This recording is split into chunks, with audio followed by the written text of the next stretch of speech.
नमस्कार, popular superfast news में आपका स्वागत है। मैं हूं आपके साथ समीक्षा दादिच। आज इस सुपरफास्ट में बात होगी मध्य प्रदेश की जनता से 300 यूनिट फ्री बिजली, केजरीवाल ने दी गारंटी की। मल्लिकार्जुन खड़गे टीम में जगह नहीं मिलने पर भड़के आचार्य प्रमोद कृष्णम की। बात करेंगे Sanjay Raut Mumbai north east seat से लड़ सकते हैं चुनावों की। सचिन पायलट, कन्हैया कुमार, सुप्रिया सुले जैसे युवा कांग्रेस नेता शामिल की। साथ ही जानेंगे मणिपुर में आज सीपीआई नेताओं का प्रतिनिधि मंडल की। छत्तीसगढ़ चुनाव पर सीएम बघेल के बड़े दावे की। बात करेंगे लेह में खेती की जमीन पर चीन के कब्जे की और कांग्रेस नेता ने किए दावे की। अखिलेश यादव ने केंद्र सरकार पर बोले हमले की, मोदी सरकार पर सोनिया गांधी के हमले की। और आखिर में बात होगी लल्लन सिंह का मोदी पर हमले की। इसके साथ ही और भी तमाम बड़ी खबरों से आपको कराएंगे रूबरू। मध्य प्रदेश में आपने चुनावी बिगुल फूंक दिया है। दिल्ली के सीएम अरविंद केजरीवाल ने जनसभा को संबोधित करते हुए एमपी की जनता को गारंटी दी। उन्होंने कहा कि 300 यूनिट फ्री बिजली दी जाएगी, साथ ही सभी का इलाज भी मुफ्त में होगा। इसके अलावा और क्या गारंटी दी गई, देखिए ये खास रिपोर्ट। केजरीवाल की गारंटी का मतलब है केजरीवाल सर कटा देगा, लेकिन केजरीवाल की गारंटी पूरी होके छोड़ेगी। केजरीवाल की एक एक गारंटी पूरी होगी। मध्य प्रदेश वालों को 24 घंटे बिजली चाहिए नहीं चाहिए? केवल आम आदमी पार्टी दे सकती है और कोई नहीं दे सकता। आपने दोनों पार्टियां ट्राई करके देख ली, 75 साल हो गए और 75 साल इन्हीं दोनों पार्टियों को ट्राई करके देख लेना, बिजली नहीं आने वाली। बिजली तो केवल आम आदमी पार्टी देगी। अगर बिजली चाहिए आम आदमी पार्टी को वोट दे देना, और अगर पावर कट चाहिए तो इनको दोबारा वोट दे देना, दोनों पार्टियों। यहां पे दिसंबर में चुनाव होगा। 30 नवंबर तक के जितने पुराने बिजली के बिल हैं, सारे पुराने बिजली के बिल माफ। 1 साल के अंदर 24 घंटे बिजली कर देंगे और आपकी बिजली फ्री कर देंगे। आपके बिजली के बिल जीरो आने लग जाएंगे।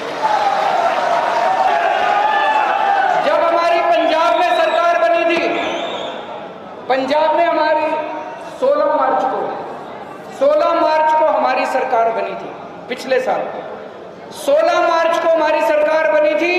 31 दिसंबर तक के पूरे पंजाब के 31 दिसंबर तक के जितने बिजली के पुराने बिल थे सारे माफ कर दिए थे हमने।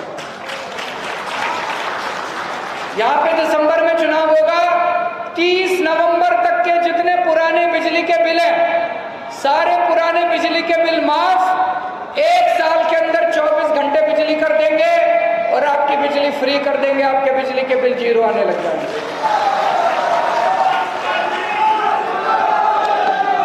ठीक करेंगे। और जितने कच्चे टीचर हैं, कच्चे टीचरों को पक्का किया जाएगा। और जो टीचरों से शिक्षा की बजाय बाकी सारे काम कराते हैं, ये कभी इलेक्शन ड्यूटी कराते हैं, कभी फलानी ड्यूटी कराते हैं, जिनका टीचरों से केवल पढ़ाने का काम कराया जाएगा, दूसरा कोई काम नहीं कराया जाएगा। फ्री गारंटी, स्वास्थ्य की गारंटी। आज आपके घर में कोई बीमार हो जाए, कोई सरकारी अस्पताल नहीं जाता। सरकारी अस्पतालों का बेड़ा गर्क है। मध्य प्रदेश में भी हर गांव में मोहल्ला क्लिनिक खोलेंगे और हर जिले के अंदर शानदार सरकारी अस्पताल बनाएंगे और हर मध्य प्रदेश वासी का, जैसे दिल्ली में और पंजाब में किया, सारा इलाज मुफ्त करेंगे। टेस्ट फ्री, दवाइयां फ्री, सब कुछ फ्री मिलेगा। और बेरोजगारी है कि नहीं है? आज हर घर के अंदर बेचारा कोई ना कोई बच्चे बेरोजगार बैठे हैं। मध्य प्रदेश में भी हर बेरोजगार बच्चे के लिए रोजगार का इंतजाम करने की कोशिश करेंगे। और जब तक रोजगार नहीं मिलता, हर बेरोजगार को 3-3 हजार रुपए महीना बेरोजगारी भत्ता दिया जाए। आप सरकारी दफ्तर में जाते हो, आप पटवारी के दफ्तर में जाते हो, सरकारी दफ्तर में जाते हो, एसडीएम दफ्तर, कोई काम होता है बिना रिश्वत के? कोई सर्टिफिकेट बनवाना हो, राशन कार्ड बनाना हो, बिना पैसे के नहीं होता। अब आपको अपना काम कराने के लिए सरकारी दफ्तर जाने की जरूरत नहीं पड़ेगी।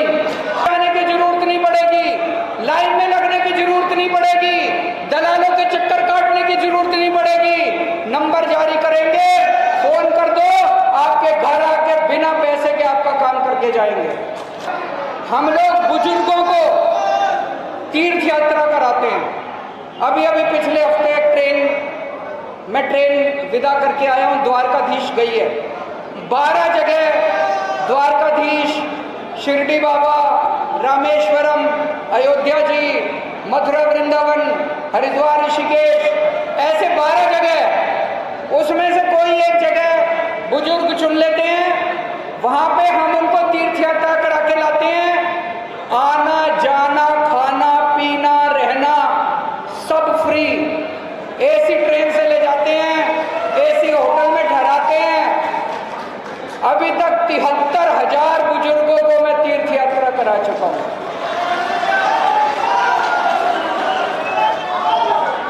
आप लोग मौका दोगे तो मध्य प्रदेश के हर बुजुर्ग को उसके मनपसंद स्थान का तीर्थ यात्रा। मध्य प्रदेश का पुलिस या मध्य प्रदेश का रहने वाला कोई सैनिक बॉर्डर पे शहीद होगा तो उसकी शहादत के बाद उसके परिवार को 1 करोड़ रुपए की सम्मान राशि दी जाएगी। कच्चे कर्मचारी हैं, जितने ठेके पे काम करने वाले हैं, सबको पक्का किया जाएगा और सबको उनके अधिकार दिलाए जाएंगे।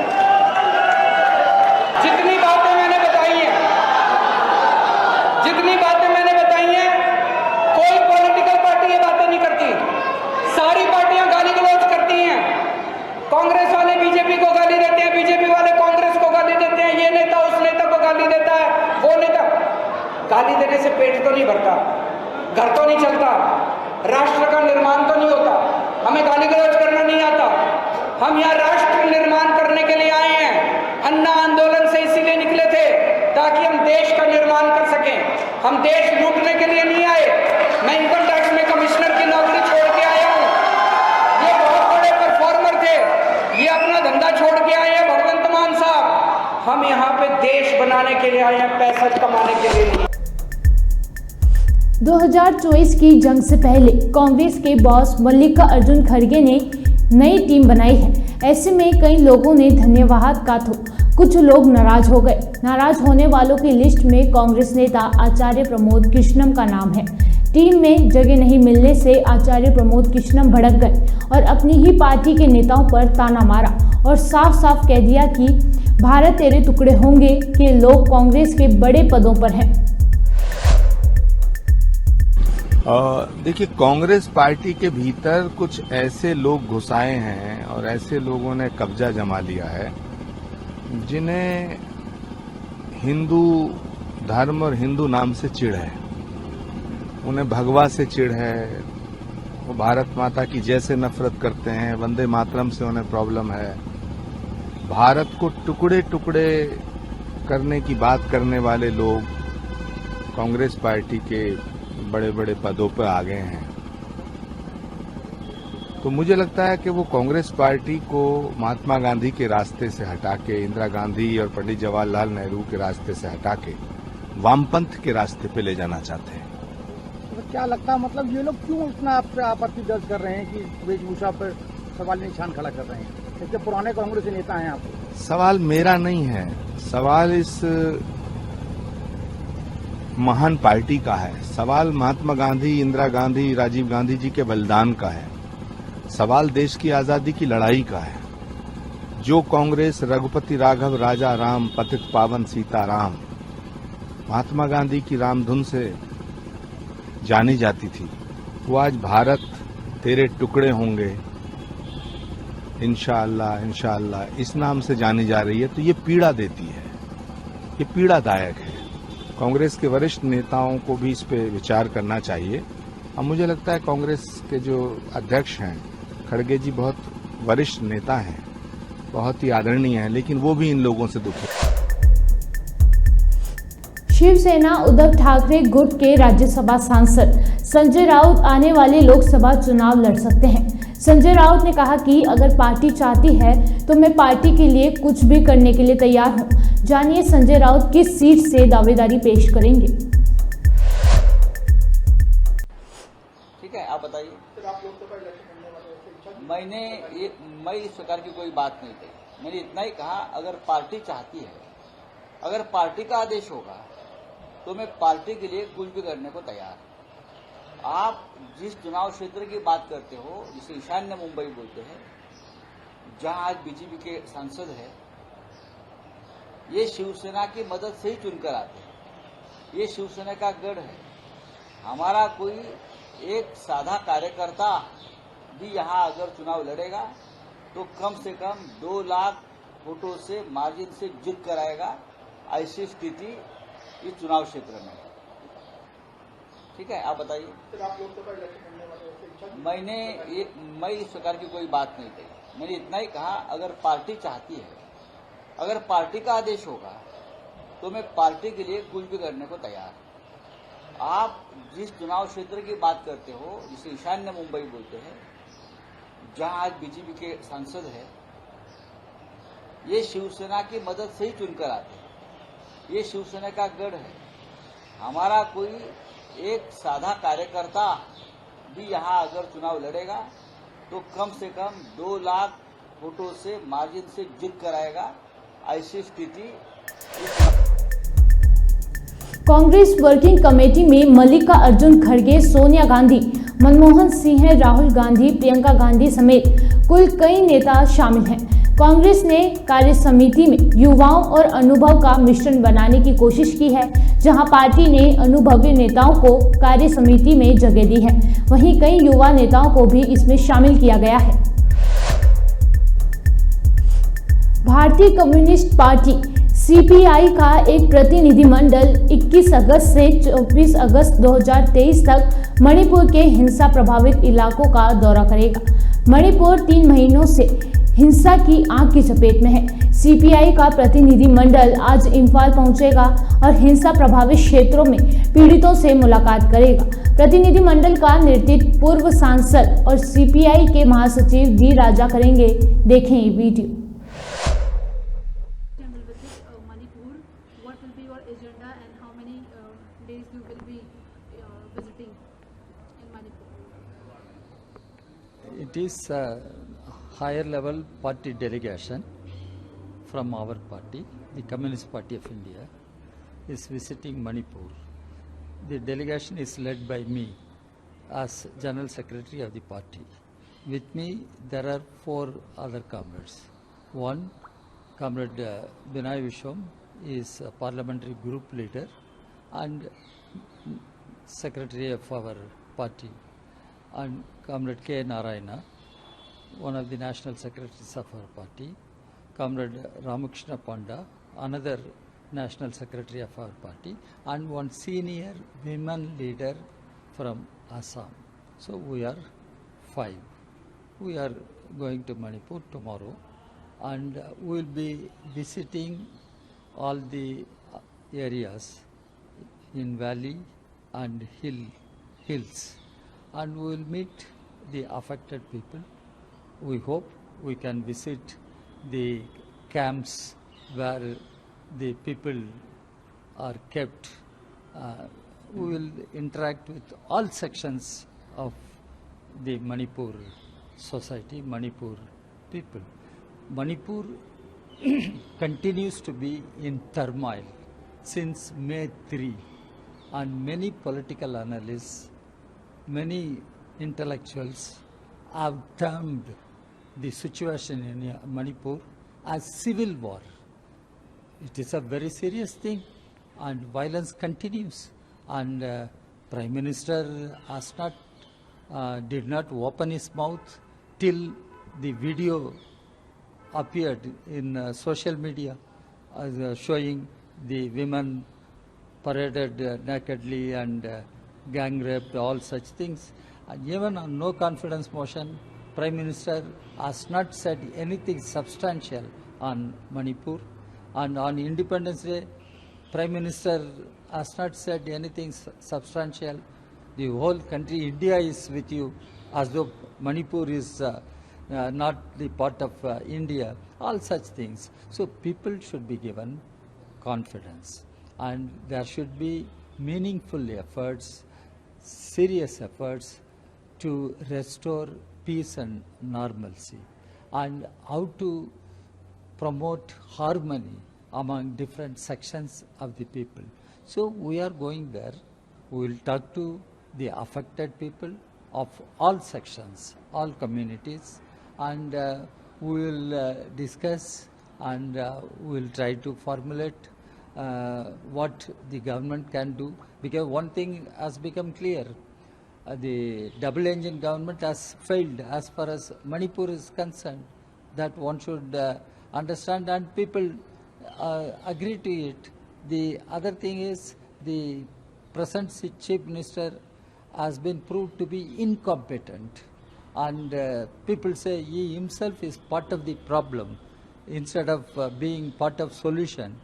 He continues to be part of the problem. In such a situation, how to bridge the gap between different communities, how to bring them together, how to promote harmony among different sections of the people, how to restore peace, normalcy. Our party will discuss after seeing the situation and formulate the positions and explain to the people and the concerned government authorities. We are likely to meet the governor also, and we will tell the governor also what we have seen, what can be done, what should be done, all such things, because Manipur is a very strategic, sensitive state of our country. It is part of the Northeast, and we should understand how to win the confidence of the people of Manipur, how to create confidence in the minds of all sections of the people of Manipur that we will have to find a peaceful solution to whatever problems there are. So after this, you will be and your delegation will be there? Tomorrow we are reaching, and we will be returning on 24th afternoon, that is evening. Thereafter, after this visit, are you going to write a letter and submit? Definitely, we will be meeting the governor also. There also we will be addressing press, or we will be talking to different intellectuals also. After coming back also, we will explain what we saw, and we will suggest what government can do to restore peace and normalcy. That's our effort. Now the issue is how to restore peace and normalcy, how to promote harmony among different sections of our people in Manipur, because everyone is worried what is happening there. It is not just violence, it is a kind of civil war that has to be stopped. What all of us can do, we will have to put our heads together. That is why we are going there to see the situation, to meet the people, and to suggest from our party's position what to do. Chhattisgarh विधानसभा चुनाव 2023 के बीच CM Bhupesh Baghel ने बड़ा दावा किया है। CM Bhupesh Baghel ने बताया कि 2055 करोड़ के करीब योजनाओं का वितरण किया गया है। इस योजना में कोई बिलोचिया नहीं है, ना ही कोई कमीशनखोरी है। छत्तीसगढ़ की सरकार आम जनता की सरकार है। सीएम भूपेश बघेल ने आगे क्या कुछ कहा, देखिए। अनेक योजनाएं छत्तीसगढ़ में संचालित है। आज सरकार की ओर से राजीव गांधी किसान न्याय योजना, राजीव गांधी भूमि श्रमिक न्याय योजना, राजीव युवा मतदान क्लब और परब सम्मान निधि, गोधन न्याय योजना, इन सब को मिला के 2055 करोड़ 60 लाख रुपया आज वितरण किया गया। सभी हितग्राहियों के खाते में आज पहुंच गया ऑनलाइन। इसमें कोई बीचौलिया नहीं है, बीच का कोई आदमी नहीं है, कोई कमीशन खोरी नहीं। और अभी तक के करीब 1,60,000 करोड़ रुपए की राशि सीधा डायरेक्ट ट्रांसफर हुआ है। तो ये सरकार आम जनता की सरकार है, मजदूरों के, किसानों के, नौजवानों के, महिलाओं के, सबकी सरकार है। तो जो राहुल जी ने जो न्याय की बात कही थी, वो न्याय हम लोग भले छोटे रूप में कर रहे हैं, लेकिन छत्तीसगढ़ सरकार के द्वारा किया जा रहा है। इससे प्रदेश की अर्थव्यवस्था में बड़ा परिवर्तन आया है और उसका परिणाम ये देखिए कि अभी नीति आयोग की जो रिपोर्ट है उसमें 40 लाख लोग गरीबी रेखा से ऊपर आए हैं। ये बड़ी उपलब्धि जो 5 साल में हमारी सरकार ने जो काम किया है। और फाइनेंस की बात है तो उसमें एक बैंक ने बहुत सारे राज्यों के रिपोर्ट ली फाइनेंशियल पोजीशन की, तो महाराष्ट्र के बाद दूसरा राज्य हमारा है जो उसकी वित्तीय प्रबंधन बहुत अच्छी है। ये भाजपा नेता विजय बघेल जी यहाँ पर पहुंचे हुए 2-3 दिनों से सुझाव ले रहे हैं। उन्होंने ये कहा है कि बछड़े और बैल के सांड की लड़ाई में कहीं न कहीं सांड को नथनी पहनाएंगे, ऐसे उन्होंने चैलेंज किया है। और कोई बात? राहुल गांधी आ रहे हैं, दौरा है, बड़ा दौरा 2 सितंबर को राहुल जी आ रहे हैं और जिसमें और भी होगा, वो तो गुच्छे गिरता जब बादल कर रहता है तो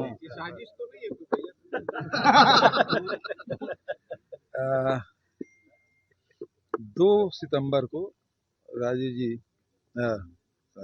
2 सितंबर को राहुल जी रायपुर आ रहे हैं और जिसमें राजीव युवा मितान क्लब के सब सदस्य लोग उपस्थित रहेंगे लाखों की तादाद में।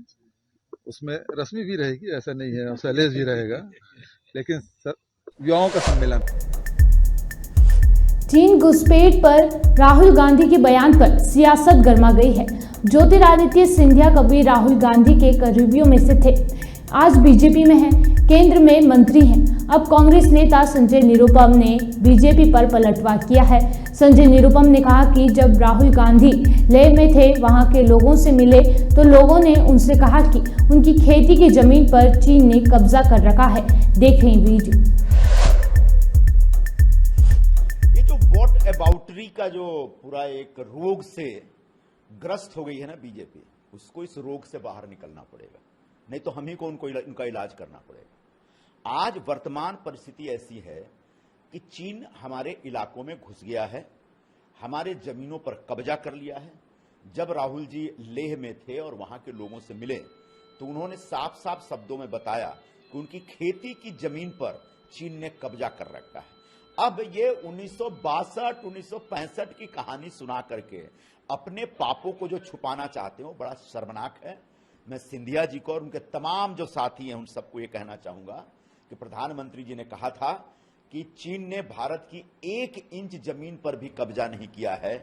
आज राहुल जी जब उस दौरे पर गए हैं और वहां पर वहां के स्थानीय लोग मिले हैं, वो कोई कांग्रेस के लोग या बीजेपी के लोग नहीं है, लेह के भारतीय नागरिक हैं। वो कह रहे हैं कि हमारी खेती की जमीन पर चीन ने कब्जा कर रखा और भारत सरकार हमारी मदद नहीं कर रही है। इससे बड़ा सच क्या होगा? और इस सच को मतलब ठुकराने के बजाय, सच को झुठलाने के बजाय, मुझे लगता है कि सरकार को सामने से राहुल गांधी जी को थैंक यू बोलना चाहिए और चीन के खिलाफ कार्रवाई शुरू करनी चाहिए। मुझे धीरे धीरे बहुत ही दुख होता जा रहा है कि हमारे पूर्व मंत्री श्री रविशंकर प्रसाद जी प्रकारांतर में श्रीमती स्मृति ईरानी का पुरुष संस्करण बनते चले जा रहे हैं। वो जब भी जुबान खोलते राहुल गांधी पे अटैक करते। राहुल गांधी जी लेह लद्दाख गए हैं, वो कोई विदेश के दौरे पर नहीं है, और वहां के नागरिक अगर मिलकर के उनको बताते हैं कि उनकी जमीन पर चीन ने कब्जा कर रखा है, तो निश्चित तौर पर एक भारतीय नागरिक होने के नाते राहुल गांधी जी का यह धर्म है, उनका कर्तव्य है कि इस आवाज को, उनकी आवाज को वो बुलंद करें। तो उन्होंने महज भारतीय नागरिकों की पीड़ा को उजागर किया। यह भारत विरोधी नहीं हो सकता, यह सरकार विरोधी हो सकता है। मोदी सरकार के कारनामों को उजागर करने का काम किया। मोदी सरकार मतलब भारत नहीं हो सकता। इस बयान पर ऐसा कोई भी व्यक्ति संघ में अंदर नहीं है, केंद्रीय भूतल परिवहन मंत्री को सबसे पहले हंसने के बजाय रोना चाहिए, क्योंकि अभी कैग ने जो अपनी रिपोर्टें दी हैं, उस रिपोर्टों में सबसे ज्यादा घोटाले का आरोप उन पे और उनके मंत्रालय पे लगाया गया है। द्वारका एक्सप्रेसवे की कहानी आपने सुनी कि जिस रोड को बनाने के लिए 18 करोड़ रुपए प्रति किलोमीटर का अलॉटमेंट हुआ था या कैबिनेट ने परमिशन दिया था, उस रोड पर 251 करोड़ रुपए प्रति किलोमीटर खर्च किया गया। यह अपने आप में घोटाला है। यानी जो आवंटित राशि है उस राशि से ज्यादा बगैर किसी अथॉरिटी से परमिशन लिए अगर आप खर्च करते हैं तो यह निश्चित तौर पर घोटाले की श्रेणी में आता है और नितिन गडकरी को इस घोटाले को करना चाहिए, ओन करना चाहिए। दूसरी बात, भारतमाला प्रोजेक्ट में बताया जा रहा है कि जिन सड़कों का निर्माण कार्य 15.37 करोड़ रुपए में होना था प्रति किलोमीटर के हिसाब से, उस पर 32 करोड़ रुपए प्रति किलोमीटर खर्च किया गया है। और इस आधार पर भारतमाला प्रोजेक्ट में लगभग 7.5 लाख करोड़ का घोटाला हुआ, ऐसा कैग कह रहा है। और ये सब सुनने के बाद अगर नितिन गडकरी जी को रोना नहीं आ रहा है, उनको आत्मग्लानि नहीं हो रही है, तो निश्चित तौर पर यह बहुत शर्म की बात है, उनको दुख होना चाहिए। अब वो हंस क्यों रहे हैं? मोदी सरकार की तमाम किंवदंतियों में से एक मशहूर किंवदंती ये है कि उनके जितने भी मंत्री हैं, उन मंत्रियों के एक पीए आरएसएस के तरफ से होते हैं, और वो आरएसएस का आदमी, उसकी जिम्मेदारी ये होती है कि पूरे मंत्रालय पे नजर रखे और मंत्रियों के कामकाज के ऊपर एक दृष्टि रखे। तो ऐसे में संघ के लोग मंत्रालयों में काम करें, यही आरोप राहुल जी ने लगाया, जो कि सरासर सच है। और इस पर अगर नितिन गडकरी, जो स्वयं आरएसएस के एक प्रचारक हैं और इसी नाते वो आज मंत्री हैं, उनको अगर हंसी आ रही है, तो मुझे लगता है कि आरएसएस के कामकाज पर उनको हंसी आ रही है, उनको बताना पड़ेगा। रह गई बात पूरे के पूरे देश में जो आरएसएस का कामकाज चल रहा है, जितने भी संवैधानिक संस्थान हैं, जितने भी महत्वपूर्ण शैक्षणिक प्रीमियर इंस्टीट्यूशंस है, उन तमाम संस्थानों पर आरएसएस के लोग कब्जा करके बैठे हैं। मोदी सरकार और इनकी जो राज्य सरकारें हैं, ढूंढ ढूंढ करके, गवर्नर से लेकर के छोटी छोटी अदालतों तक में, फिर शैक्षणिक संस्थानों में आरएसएस से जुड़े लोगों को चुन चुन कर अपॉइंट कर रही है। यह एक सच है, जब चाहेंगे इसकी पूरी। अखिलेश यादव ने केंद्र सरकार पर जमकर हमला बोला है। उन्होंने कहा कि अगर मणिपुर में महिलाओं के साथ अत्याचार हुआ है तो आधी आबादी बीजेपी को वोट नहीं देगी। साथ ही कहा कि बीजेपी यूपी और केंद्र दोनों से जाएगी, केंद्र और यूपी दोनों से जाएगी बीजेपी। चल सन्यासी मंदिर में किसने गाया था, आइए सुनते हैं। मां सीता का हरण हुआ, रावण खत्म हो गया। चीर हरण हुआ महाभारत में, कौरव खत्म हो गए। अगर मणिपुर में हमारी बहनें और बेटियों के साथ ये व्यवहार हुआ है तो आधी आबादी भारतीय जनता पार्टी को वोट देने नहीं जा रही है। इस बार दिल्ली से भी जाएंगे, यूपी से भी जाएंगे। 14 में आए थे, 24 में चले जाएंगे। वो बीजेपी वाले सवाल पूछते हैं और आप लोगों को कुछ चटपटा मिलता है जिससे न्यूज चले, इसलिए सवाल बड़ा है। मैं आप ही से जानना चाहता हूं कि वो नेता का नाम आप बताएं जिस नेता ने ये कहा हो कि देश के प्रधानमंत्री सबसे झूठे प्रधानमंत्री हैं, जिन्होंने मुख्यमंत्री जी के लिए गाना गाया हो कि चल सन्यासी मंदिर में। उस नेता का नाम क्या है? तो ये बीजेपी सोचे इस बारे में। सर, ये राहुल गांधी इस समय लद्दाख के दौरे पे हैं।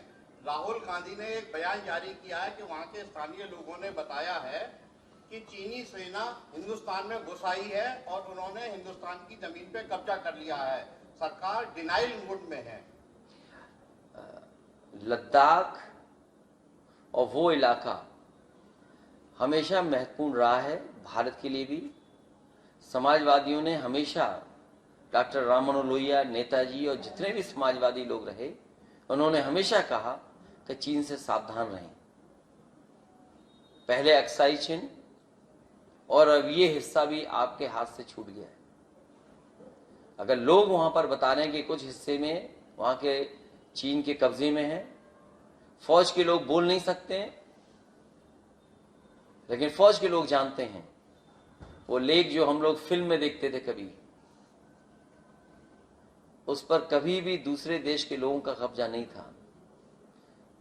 इसी तरह अगर सरकार, खासकर भारत सरकार, अपनी कमजोरी दिखाती रही तो वो दिन दूर नहीं जिस तरीके से मानसरोवर जाने के लिए आपको चीन का वीजा चाहिए, अगर आप वो लेक देखने जाओगे तो भविष्य में हो सकता है आपको चीन से परमिशन मांगनी पड़े, तब जाकर के उस लेक को आप। कांग्रेस की वरिष्ठ नेता सोनिया गांधी ने केंद्र पर हमला बोला है। सोनिया गांधी ने मोदी सरकार पर बोलते हुए कहा कि आज नफरत की राजनीति करने वाली शक्तियां सक्रिय है। अलगाव की राजनीति करने वालों को सत्ता का समर्थन है। सोनिया गांधी के इस बयान पर जम्मू कश्मीर के डिप्टी सीएम कविंदर गुप्ता ने पलटवार किया है। देखें वीडियो। जो सरकार है वो सरकार कहीं ना कहीं देखिए, जहां तक सोनिया गांधी का सवाल है, मुझे नहीं लगता कि कांग्रेस ने महिलाओं के लिए कुछ किया है। अभी हम देखें तो अभी जो राजस्थान में घटना हुई उसमें तो सोनिया गांधी बोलती नहीं है, बलात्कार करके मार दिया जाता है। इस प्रकार की घटनाओं पर उनकी चुप्पी क्यों रहती है? नंबर एक, भारतीय जनता पार्टी की सरकार ने महिलाओं को जिस प्रकार से सम्मान दिया है वो अपने आप में एक उदाहरण है। महिला सशक्तिकरण के क्षेत्र में आदरणीय मोदी जी द्वारा जो काम किए गए वो अपने आप में सराहनीय है। बेटी बचाओ बेटी पढ़ाओ का जो कार्य किया गया है, 3 तलाक पर जो उस पर तो सोनिया गांधी जो मुस्लिम महिलाओं के साथ वर्षों से अत्याचार होता आया है उस पर क्यों नहीं बोलती है। लेकिन कथनी और करनी में अंतर होना ये गलत है। आज इससे पहले भी कांग्रेस का आज का इतिहास नहीं है। सुशील शर्मा थे इनके ऑफिस बीरर, उन्होंने तंदूर कांड किया था, महिला को काट काट करके उसको जला दिया था। ये कांग्रेस का इतिहास है। भारतीय जनता पार्टी के राज्य में महिलाओं के लिए बहुत से ऐसे कानून बनाए गए हैं जिससे कि उनको सम्मान मिला, सिक्योरिटी मिली। ये अपने आप में अभूतपूर्व है। सलमान खुर्शीद कह रहे हैं कि बीजेपी हम पर एक उंगली उठा, 3 उंगलियां खुद उनके ऊपर उठ रही है।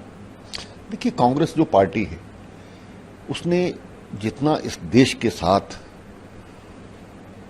किया है उसके लिए हम खुद समझ सकते हैं कि कांग्रेस ने देश को ऐसे तुष्टीकरण के आधार पर खड़ा कर दिया